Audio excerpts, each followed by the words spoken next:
الحمد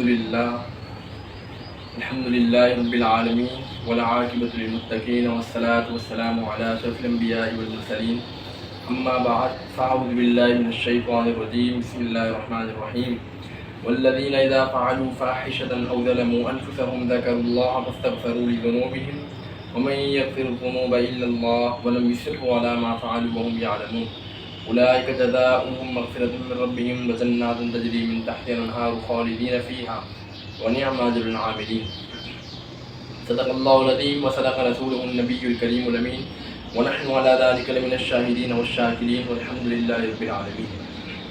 حمد و ثنا کے بعد آج جس موضوع پر لب کشا ہوں وہ ہے شب برات کی حقیقت۔ دیکھا گیا ہے کہ بعض لوگ لا علمی کی وجہ سے اور مطالعے میں کمی کی وجہ سے شب برات کا انکار کر دیتے ہیں اور اس رات کی فضیلتوں اور اس رات کی تخصیص اور اس کے وجود کا انکار کر دیتے ہیں۔ حالانکہ شب برات کی فضیلت احادیث میں بھی وارد ہے اور علماء و مشائخ جو پیچھے 1400 سال میں گزرے ان کا بھی یہ معمول رہا کہ آپ اس رات میں عبادت کیا کرتے تھے۔ اور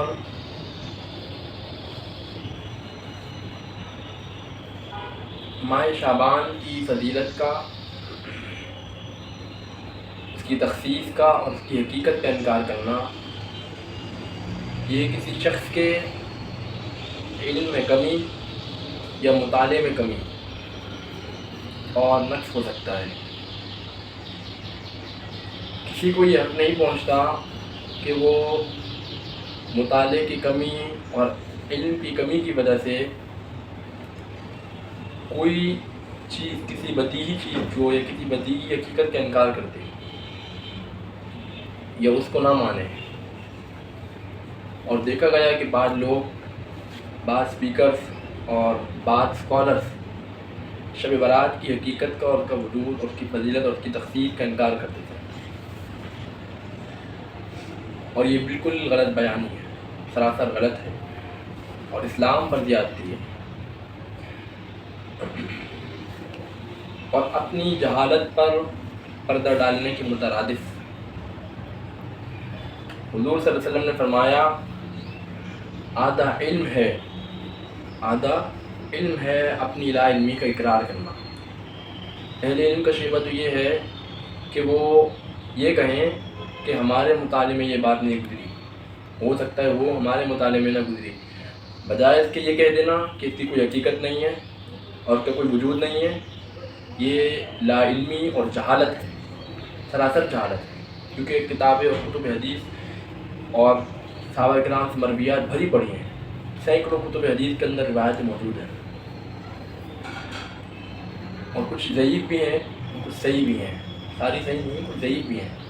لیکن ایک اصول ہے کہ جب ضعیف حدیث ہوں اور صحیح بھی ہوں تو کثرت روایت کی وجہ سے، کثرت مرویات کی وجہ سے تو وہ جو اس کی کمزوری ہوتی ہے وہ دور ہو جاتی ہے۔ یہ اصول ہے، اس کو دیوبندیوں نے بھی قبول کیا، مصطفی عثمانی صاحب نے اس کو لکھا ہے۔ اب رہی یہ بات کہ شعبان المعظم کی 15ویں شب کو روزہ رکھنا یا عبادت کرنا یہ کیا اس کی حقیقت ہے یا نہیں۔ پہلے میں عمومی اس کی فضیلت، جو عمومی فضیلت ہے اس کو بیان کروں گا، اس کے بعد خصوصی یعنی جو 15ویں شعبان نصف شعبان اس کی فضیلت کو بیان کروں گا۔ سنن نسائی کے اندر یہ بات موجود ہے جس میں آقا علیہ السلام نے فرمایا، یعنی اس شعبان المعظم کے مہینے میں اعمال اٹھائے جاتے ہیں اللہ کے حضور۔ ماہ شعبان میں مسلسل روزے رکھتا ہوں، اور میں مسلسل روزے کیوں رکھتا ہوں بتایا، اس لیے رکھتا ہوں کہ میں یہ بات پسند کرتا ہوں کہ میرے اعمال ماہ شعبان میں اللہ کے حضور پیش کیے جائیں تو میں صائم ہوں، یعنی میں روزے دار ہوں۔ اسی لیے میں اگلی حدیث آتی ہے مسند ابی اعلیٰ میں یہ حدیث موجود ہے۔ امام ابو یعلا نے اس کو روایت کیا ایسی سند کے ساتھ جس سند میں کوئی مطعون نہیں، یعنی جس پر کوئی طعن نہیں ہے۔ روایت حضرت ام المؤمنین سیدہ عائشہ صدیقہ رضی اللہ عنہ سے کہ آقا علیہ السلام نے فرمایا ان النبی کان یصوم شعبان کلہ، کہ آقا علیہ السلام شعبان کا پورا مہینہ روزہ رکھتے تھے۔ آگے فرمایا وقالت قلت یا رسول اللہ صلی اللہ علیہ وسلم احب الشہور الیک ان تصوم شعبان، کہ سارے مہینوں میں سے سب سے زیادہ روزے رکھنے کے اعتبار سے رمضان کے بعد آپ کو ماہ شعبان اتنا کیوں پسند ہے؟ یہ حضرت عائشہ نے سوال کیا، اتنا محبوب کیوں ہے، آپ اتنا پسند کیوں کرتے ہیں؟ تو آقا علیہ السلام نے دوسرا جواب دیا، یعنی ماہ شعبان کی دوسری فضیلت بیان فرمائی، فرمایا ان اللہ یکتب فیہ علی کل نفس میتۃ تلک السنۃ فاحب ان یأتینی اجلی وانا صائم۔ فرمایا کہ اے عائشہ، اس مہینے میں ہر وہ شخص میتہ جو مرنے والا ہے، ہر وہ شخص جو مرنے والا ہے، جس پر موت آنے والی ہے، اس سال میں اللہ تعالیٰ لکھ دیتا ہے۔ بس میں پسند کرتا ہوں کہ میری اجل کا وقت، یعنی میری وصال کا وقت جب لکھا جائے تو میں اس وقت روزے کی حالت میں ہوں۔ آقا علیہ السلام نے ایک اور فضیلت بیان کی، اور اس کو امام ترمذی نے اپنی سنن میں حضرت ام المؤمنین حضرت انس بن مالک رضی اللہ عنہ سے روایت کیا۔ فرمایا افضل صوم بعد رمضان شعبان لتعظیم رمضان، کہ رمضان کے بعد سب سے افضل روزے شعبان کے ہیں، اس لیے کہ شعبان کی تعظیم رمضان کی تعظیم کی وجہ سے ہے۔ جب شعبان کی فضیلت رمضان کی وجہ سے ہے، اب ان دونوں مہینوں کے بعد، ان دونوں حدیثوں کے بعد نصف شعبان کے موضوع پر امام ترمذی نے باب قائم کیا۔ باب آپ پیش کرتا ہوں، اور باب نمبر 39 جامع ترمذی کا باب نمبر 39 ہے۔ باب قائم کیا، اور کیا قائم کیا؟ فرماتے ہیں جو لوگ، یہ ان لوگوں کے لیے بڑی غور و فکر کا مقام ہے جو لوگ ماہ شعبان کی حقیقت کے وجود اور کی تخصیص کا انکار کر دیتے ہیں۔ امام ترمذی باب قائم کرتے ہیں، باب ما جاء فی لیلۃ نصف من شعبان، 15ویں شب شعبان کی فضیلت میں باب قائم کیا۔ اگر شعبان 15ویں شب یا شب برات جس کو ہم کہتے ہیں، یا لیلۃ البرات، اگر یہ نہیں ہے، کی حقیقت نہیں، تو امام ترمذی نے اپنی کتاب میں سنن ترمذی کے اندر باب کو قائم کیوں کیا؟ اور اگر ہم پر بدعت ہونے کا فتویٰ لگاتے ہیں تو پہلے امام ترمذی پر لگائیں، کیونکہ امام ترمذی نے اور سنن ابن ماجہ کے اندر امام ابن ماجہ نے بھی باب کو قائم کیا کہ باب ما جاء فی لیلۃ نصف من شعبان۔ امام ابن ماجہ نے بھی اس کو اور بڑی سینکڑوں کتب کے اندر نصف شعبان کے نام سے باب قائم کیا۔ ابن حبان میں بھی موجود ہے اور دیگر کتب حدیث کے اندر کو لکھا ہوا ہے۔ ایک حدیث جو سنن ترمذی کے اندر آئی وہ میں آپ کے سامنے پیش کر دیتا ہوں، اس کے بعد میں اپنے اصل موضوع کی طرف چلتا ہوں۔ یہ حدیث حضرت ام المؤمنین حضرت عائشہ صدیقہ رضی اللہ عنہ سے روایت ہے، وہ حضرت قربہ سے روایت کرتے ہیں کہ عن قربۃ عن عائشہ رضی اللہ عنہا قالت فقدت رسول اللہ صلی اللہ علیہ وسلم لیلۃ فخرجت فاذا هو بالبقیع۔ اب یہاں دو باتیں ثابت ہوئی ہیں، ام المؤمنین حضرت عائشہ صدیقہ رضی اللہ عنہ فرماتی ہیں اس 15 شعبان کی رات تھی، 15 شعبان کی رات تھی، میں نے اچانک دیکھا کہ رسول صلی اللہ علیہ وسلم اپنے بستر پر آرام فرما نہیں ہے، تو میں فوراً کھڑی ہوئی اور میں آقا علیہ السلام کو تلاش کرنے کے لیے نکل گیا۔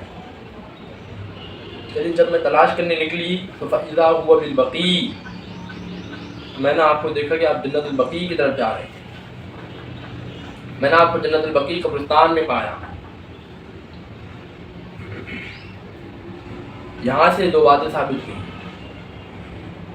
ایک امام ترمذی کا 15 شعبان کی شب کی عنوان سے پورا باب قائم کرنا، ایک تو یہ ثابت ہوا، اور دوسرا سیدہ عائشہ صدیقہ رضی اللہ عنہا سے آقا علیہ السلام کی سنت کو روایت کرنا، یہ بھی ثابت ہوا۔ اور سیدہ عائشہ یہ 15 شعبان کی شب اٹھ کر عبادت کرنا آقا علیہ السلام کی سنت ہے۔ اور ایک بڑا ایک مغالطہ ہے کہ قبرستان جانے کے بارے میں، کہ قبرستان اور اس پہ ایک بات پیش کرتے ہیں کہ ایک ہی دفعہ گئے تو انکار تو نہ کیا نا کہ صرف میں آج جا رہا ہوں یا اس سال جا رہا ہوں کہ آئندہ جانے کی اجازت نہیں۔ تو آقا علیہ السلام اگر گئے ایک ہی دفعہ گئے تو کیا ہم اگر ہر سال جائیں تو اس کے اندر بدعت کیسے ہو سکتی ہے، یہ نیا کام کیسے ہو سکتا ہے؟ اور قبرستان جانے کے بارے میں، قبروں کی زیارت کرنے کے بارے میں حدیث ہیں، وہ الگ موضوع ہے۔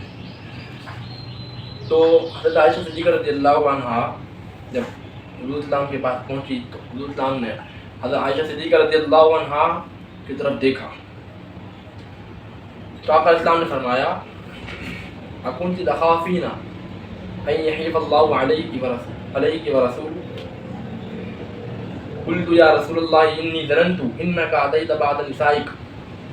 فرمایا اے عائشہ، دوڑتی دوڑتی مجھے تلاش کرنے کے لیے آئی ہو، تمہارا کیا خیال ہے کہ اللہ اور کا رسول تمہاری حق تلفی کرے گا؟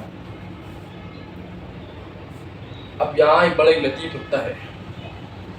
نکتہ یہ ہے کہ ان کو ایک گمان گزرا تھا جو آگے حدیث میں بیان ہوا، انی ظننت انک اتیت بعد نسائک۔ حضرت فرماتی ہیں کہ میں نے گمان کیا کہ آقا علیہ السلام اپنی کسی دوسری زوجہ مطہرہ کے حجرے میں چلے گئے، تشریف لے گئے۔ حضور علیہ السلام کا حضرت عائشہ صدیقہ رضی اللہ عنہ کے ذہن میں آنے والے خیال کا معلوم ہو جانا یہ نبی کی بصیرت ہے اور نبی کا علم ہے کہ آپ نے پہلے ہی بتا دیا حضرت عائشہ صدیقہ رضی اللہ عنہ۔ اچھا، اب یہ بتقاضۂ بشریت خیال آیا تھا، بتقاضۂ بشریت، کیونکہ حضرت عائشہ صدیقہ رضی اللہ عنہ کا وہ نمبر تھا راتوں کے، تو وہ ان کا نمبر تھا۔ تو آپ نے یہ خیال کیا کہ کہیں آقا اسلام کسی اور زوجہ مطہرہ کے بعد تشریف نہ لے گئے ہوں، تو یہ خیال اس کو جان گئے حضور علیہ السلام۔ اور آگے فرمایا کہ اللہ اور کا رسول، حالانکہ کہنا چاہیے تھا کہ صرف رسول کہنا چاہیے تھا، اللہ اور کا رسول۔ پتہ چلا کہ رسول کا جو عمل ہوتا ہے وہ رسول کا نہیں بلکہ خدا کا ہوتا ہے، اور رسول کی طرف نسبت سوء ظن کرنا یہ نسبت خدا کی طرف سوء ظن کرنا ہے۔ آگے اسلام فرمایا کہ آج 15ویں رات ہے اور اللہ تعالیٰ آسمان دنیا پر نزول فرماتا ہے، اور قبیلہ بنو کلب کی بکریاں کی بہت بکریاں جو مثالیں دی جاتی تھیں کہ ان بکریوں کے بالوں کے برابر جو لوگوں کی مغفرت فرماتا ہے، یہ حدیث سنن ترمذی کے اندر موجود ہے۔ اس کے بعد میں مکاشفۃ القلوب امام غزالی کی کتاب مکاشفۃ القلوب، امام غزالی نے اپنی کتاب کے اندر پورا باب قائم کیا ہے، اور اس کے اندر ماہ شعبان کی فضیلتیں لکھی اور نصف شعبان کو کیا نام دیا وہ میں آپ کے سامنے پیش کر رہا ہوں۔ یہ 101 باب نمبر 101 ہے، فی فضل شعبان المبارک، شعبان المبارک کی فضیلت کے بعد حدیث آتی ہے حضرت عن ابی امامۃ الباہلی رضی اللہ عنہ قال کان رسول اللہ صلی اللہ علیہ وسلم یقول اذا دخل شعبان فطہروا انفسکم واحسنوا نیتکم فی، جب شعبان کا مہینہ پاؤ تو اپنے آپ کو پاک صاف رکھو اور اپنی اچھی نیتیں کرو اس میں۔ اور سنن نسائی کے اندر یہ روایتیں جو میں نے آپ کے سامنے پیش کی وہی ہیں۔ بہرحال آگے فرمایا کہ ان للملائکۃ فی السماء لیلۃ عید، فرمایا کہ فرشتوں کے لیے آسمان میں، آسمانی فرشتوں کے لیے 2 راتیں عید ہیں۔ آگے فرمایا کما ان للمسلمین فی الارض یومی عید، جیسا کہ مسلمانوں کے لیے جو زمین میں ہے مومنین کے لیے 2 دن عید ہیں۔ فعید الملائکہ، فرشتوں کی عید کیا ہے بتا رہے ہیں، لیلۃ البراءہ، شب برات ہے۔ لفظ برات کا استعمال امام غزالی نے کیا مکاشفۃ القلوب کے اندر، وہی ہے لیلۃ النصف من شعبان و لیلۃ القدر، اور وہ شعبان کی 15ویں شعبان کی رات اور شب قدر کی رات ہے، یہ امام غزالی نے لکھا۔ اور آگے وعید المؤمنین، اور مومنین کی یوم الفطر و یوم الاضحیٰ، عید الفطر اور عید الاضحیٰ ہے۔ یہ امام غزالی نے مکاشفۃ القلوب کے اندر لیلۃ البرات کا استعمال کیا۔ اور ایک روایت آپ اور لاتے ہیں یہ دلمی کی اور کنز المال کے اندر بھی روایت کیا. حضرت عائشہ صدیقہ رضی اللہ عنہ کی راوی فرماتی ہیں میں نے رسول اللہ کو فرماتے ہوئے سنا کہ اللہ تعالیٰ رحمت کی بارش نازل فرماتا ہے 4 راتوں میں 4 لیال سحن لیلۃ الاضحیٰ و لیلۃ الفطر و لیلۃ النصف من شعبان و اول لیلۃ من رجب. عید الاضحیٰ کی رات، عید الفطر کی رات اور 15ویں شعبان کی رات، 15ویں شعبان کی رات اور رجب کے مہینے کی پہلی رات اللہ تعالیٰ ان کے اندر رحمت کی بارش نازل فرماتا ہے. یہ مکاشفۃ القلوب امام غزالی کی انہوں نے اس کے اندر باب نمبر 101 قائم کیا. یہ دیوبندی کی کتاب حضرت عارف باللہ ڈاکٹر محمد عبدالحی صاحب، یہ اسوہ رسول اکرم صلی اللہ علیہ وسلم کے اندر انہوں نے اس کو لکھا. 15ویں شعبان کا روزہ حدیث لکھتے ہیں حضرت علی رضی اللہ عنہ، سنن ابن ماجہ میں یہ روایت موجود ہے. حضرت عائشہ کہہ رہے ہیں حضرت علی رضی اللہ عنہ سے روایت ہے کہ رسول اللہ نے فرمایا کہ جب شعبان کی 15ویں رات آئے تو اس رات میں اللہ تعالیٰ کے حضور میں نوافل پڑھو اور اس دن کو روزہ رکھو کیونکہ اس رات میں آفتاب غروب ہوتی ہے. اللہ تعالیٰ کی خاص تجلی اور رحمت پہلے آسمان پر اترتی ہے اور وہ ارشاد فرماتا ہے کوئی بندہ ہے جو مجھ سے مغفرت اور بخشش طلب کرے اور میں اس کی مغفرت کا فیصلہ کروں. کوئی بندہ ہے جو روزی مانگے اور میں اس کو روزی دینے کا فیصلہ کروں. کوئی مبتلا ہے مصیبت بندہ ہے جو مجھ سے صحت و عافیت کا سوال کرے میں اس کو عافیت عطا کروں. اور اس طرح مختلف قسم کی حاجت بندوں کو اللہ تعالیٰ پکارتے ہیں کہ وہ اس وقت مجھ سے اپنی حاجتیں مانگیں اور میں عطا کروں. غروب آفتاب سے لے کر صبح صادق تک اللہ تعالیٰ کی رحمت اسی طرح اپنے بندوں کو اس رات میں پکارتی رہتی ہے. یہ انہوں نے یہاں پہ حوالہ دیا ہوا ہے سنن ابن ماجہ اور معارف الحدیث کا، یہ دیوبندی ہے. اس کے علاوہ بہشتی دیور اشرف علی تھانوی انہوں نے کیا لکھا؟ شب برات کی لکھ رہے ہیں. شب برات کی اتنی اصل ہے کہ 15ویں رات اور 15واں دن اس مہینے کا بہت بزرگی اور برکت کا ہے. ہمارے پیغمبر حضرت محمد صلی اللہ علیہ وسلم نے اس رات کو جاگنے کی اور اس دن روزہ رکھنے کی رغبت دلائی اور اس رات میں ہمارے حضرت محمد صلی اللہ علیہ وسلم نے مدینہ کے قبرستان میں تشریف لے جا کر مردوں کے لیے بخشش کی دعا مانگی. تو اگر تاریخ میں مردوں کو کچھ بخش دیا کرے، چاہے قرآن شریف پڑھ کر، چاہے کھانا کھلا کر، چاہے نقد دے کر، چاہے ویسی بخشش کی دعا کر دے، تو یہ طریقہ سنت کے موافق ہے. یہ سب یہ بہشتی دیور اشرف علی تھانوی نے اس کو یہاں لکھا. اور اشرف علی تھانوی دیوبندی نے ان کی کتاب اور لکھتے ہیں اس میں اس شب میں بیدار رہ کر عبادت کرنا خواہ جلوت میں ہو یا خلوت میں ہو افضل ہے. یہ اشرف علی تھانوی نے لکھا. زوال السنتی عن اعمال السنہ یہ ان کی کتاب ہے، اس کے اندر انہوں نے لکھا ہوا ہے. اور امام جلال الدین سیوطی بہت بڑے محدث بھی اور مفسر بھی ہیں، انہوں نے بھی اس کو لکھا. الدر المنصور میں 25 احادیث شب برات کے اوپر بیان کیے ہیں اور اپنی کتاب شرح صدور میں شب برات سے متعلق روایت کثرت سے بیان کیا امام جلال الدین سیوطی نے. شیخ عبدالحق محدث دہلوی نے بھی بیان کیا، انہوں نے پوری کتاب لکھی باقاعدہ. مجدد البستانی شیخ احمد سرہندی نے اس کو بیان کیا. اور مولانا مفتی محمد شفیع جو کہ حال ہی میں ان کی وفات ہوئی، انہوں نے بھی اس کے اوپر باقاعدہ پورا لکھا ہے. ان احادیث سے جس طرح یہ جو حدیث آپ کے سامنے بیان کی ہیں وہی حدیث کہتے ہیں کہ بار فضائل و برکات معلوم ہے. اس طرح یہ بھی معلوم ہوا کہ مسلمانوں کے لیے اس رات میں اعمال دل مصنون ہیں. نمبر 1 رات کو جاگ کر نماز پڑھنا اور ذکر و تلاوت میں مشغول رہنا، اللہ تعالیٰ سے مغفرت اور عاقبت اور اپنے مقاصد دارین میں کامیابی کی دعا مانگنا. شب برات کے اعمال مسنونہ کا ذکر کرتے ہوئے لکھتے ہیں اس کی صبح کو یعنی 15ویں تاریخ کو روزہ رکھنا، یہ بھی مسنون اعمال میں سے ہے. یہ انہوں نے ہی لکھا مفتی شفیع. اور صاحب نور الایضاح علامہ حسن بن عمار بن علی اشرف بن بلالی حنفی تحریر فرماتے ہیں ندب احیاء لیلۃ النصف من شعبان، اور شعبان کی 15ویں شب عبادت کے لیے جاگنا مستحب عمل ہے. علامہ عبدالحی لکھنوئی یہ بھی دیوبندی انہوں نے بھی لکھا اور بڑی طویل گفتگو ہے. بہرحال خلاصہ یہی ہے کہ شب برات میں بیدار رہ کر مختلف قسم کی نفلی عبادت کے اندر مشغول رہنا یہ عمل مستحب ہے، یہ انہوں نے لکھا. تو یہ دیگر کتب کے اندر اور کتب حدیث کے اندر یہ بات موجود ہے اور اس کو پچھلے ائمہ مانتے رہے اور سب نے اس کی. بہرحال مفتی تقی عثمانی صاحب نے بھی اس کو لکھا اور مفتی تقی عثمانی صاحب نے بھی ایک بات یہ لکھی تھی کہ اس کے اندر انہوں نے خود لکھا ہے 10 صحابہ سے مرویات ہے اور کچھ ضعیف ہیں اور کچھ صحیح حدیث ہیں، لیکن کثرت روایت کی وجہ سے وہ کمزوری دور ہو جاتی ہے. وہ سب انہوں نے لکھا ہے 15 شعبان کے بارے میں. تو یہ مغالطہ لوگوں کے ذہن میں شکوک و شبہات ڈالنا کہ 15 شعبان کی حقیقت نہیں ہے یا شب برات کی حقیقت نہیں ہے. امام غزالی نے بھی شب برات لیلۃ البرات کا لفظ استعمال کیا. احیاء العلوم کے اندر بھی یہ بات موجود ہے اور دیگر کتب کے اندر یہ بات موجود ہے جن کے مختصر سی ویڈیو کے اندر دلائل پیش کرنا ممکن ہے، ناممکن بات ہے. انشاءاللہ میں کبھی دوبارہ موقع ملا تو میں بات کروں گا. لیکن اور ایک میں نے فتویٰ پڑھا کہ شب برات میں حلوہ بناتے ہیں تو یہ بدعت ہے.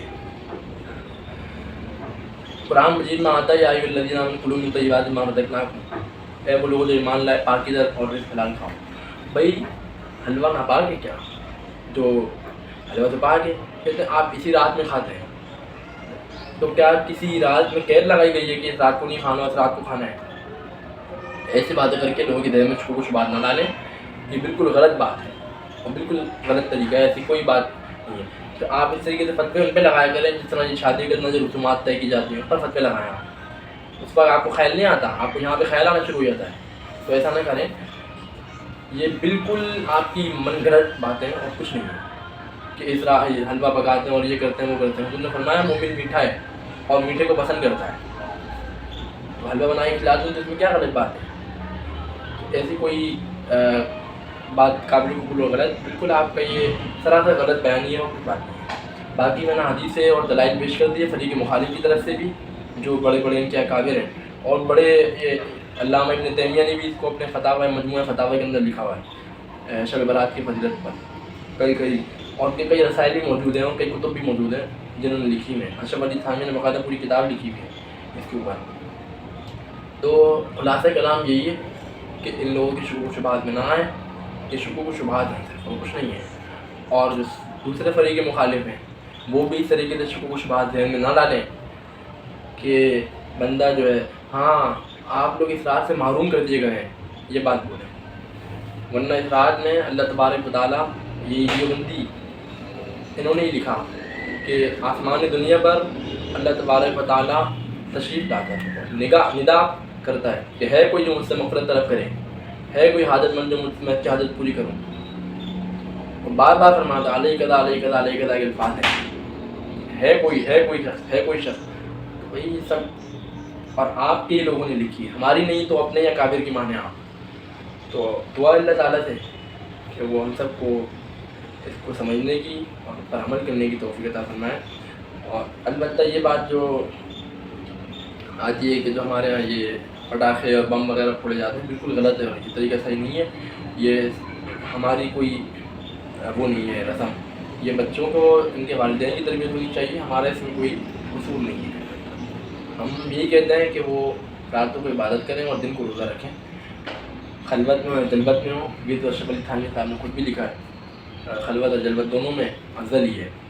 تو بہتر یہ ہے کہ وہ اور قبرستان جانے والے پر جو یہ کرتے ہیں کہ ایک رات کو ہی گئے تھے. اشرف علی تھانوی نے بہتی دیور میں لکھ دیا کہ آپ کا قبرستان جانا بھی ثابت ہے، تو اگر کوئی قبرستان جا کے ان کی بخشش کے لیے دعا کرے یا قرآن پڑھ کر یا کچھ کھانا کھلا دے تو یہ بھی افضل اور سنت کے موافق عمل ہے. اشرف علی تھانوی نے اس بہشتی دیور میں لکھا. دعا اللہ تعالیٰ سے ہم سب کو عمل کرنے کی توفیق عطا فرمائے، سمجھنے کی توفیق عطا فرمائے.